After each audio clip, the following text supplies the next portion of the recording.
مشاطگی گھر عطر کے تطہیر مزاج ماحول میں شادی خانہ آبادی کی رسومات اپنے مقام پر ادا ہو رہی تھی۔ مہندی اور وری وغیرہ کی رسمیں تو ادا ہو چکی تھیں، مگر آخری آرائش خود جناب رسالت مآب صلی اللہ علیہ وآلہ وسلم نے فرمانا تھی، کیونکہ عرب کا دستور یہی تھا کہ دلہن کا والد آخری آرائشی زیورات خود پہناتا تھا۔ سہیلیاں اس انتظار میں بیٹھی رہتیں کہ والد آئے تو دف ڈھولک کا آغاز کیا جائے۔ یہی وجہ تھی کہ ہر شخص جناب رسالت مآب صلی اللہ علیہ وآلہ وسلم کا منتظر تھا، اور ملکہ عالمین پاک بی بی صلوات اللہ علیہا، ملکہ کائنات صلوات اللہ علیہا، ام ابیہا صلوات اللہ علیہا، اپنے پاک بابا کے انتظار میں دلہن بن کر تشریف فرما تھی۔ باراتیوں کو کھانے پر بٹھا کر حضور اکرم صلی اللہ علیہ وآلہ وسلم گھر اقدس میں تشریف لائے۔ حضور اکرم صلی اللہ علیہ وآلہ وسلم مستورات کے ماحول میں تشریف لائے تو انہوں نے حکم فرمایا کہ اب ڈھولک شروع کی جائے۔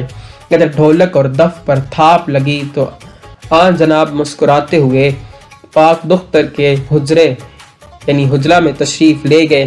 صحن میں مستورات کا ہجوم تھا، 70,000 حوران جنت منتظر تھیں کہ پاک دلہن سج سنور کر اپنے فخر عرش حجلہ عروسی سے باہر تشریف لائے۔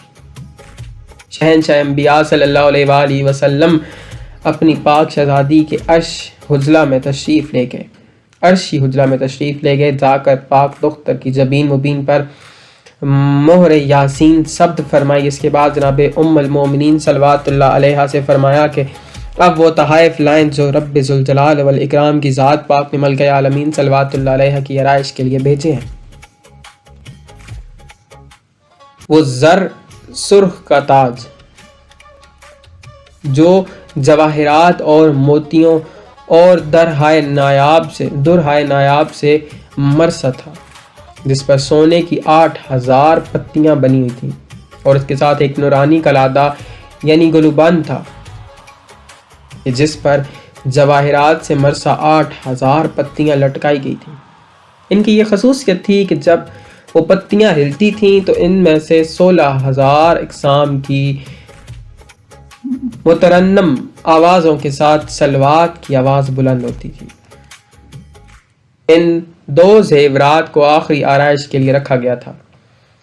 حضور اکرم صلی اللہ علیہ وآلہ وسلم نے پہلے اس نورانی تاج کو دونوں ہاتھوں میں اٹھایا تو زبان مبارک پر صلوات کے پھول کھل گئے۔ تاج کو اٹھا کر دونوں ہاتھوں سے پاک دختر کی جبین مبین پر موضوع فرمایا، اور اس تاج کے جواہرات کی چمک نے عالم امکان کی آنکھیں خیرہ کر دیں۔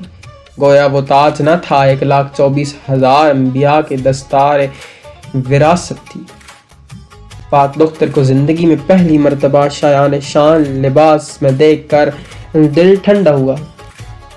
پیشانی پر بوسہ دے کر دعا فرمائی کہ خدا آپ کو کبھی کوئی دکھ نہ دے، خدا آپ کو کبھی کوئی دکھ نہ دے۔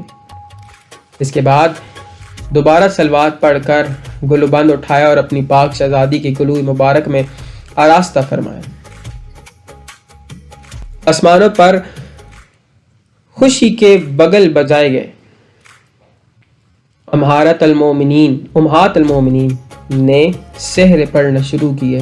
ڈھولک کی آواز پر کائنات وجد میں آ گئی۔ یا رب محمد و آل محمد صلی علی محمد و آل محمد عجل فرج آل محمد۔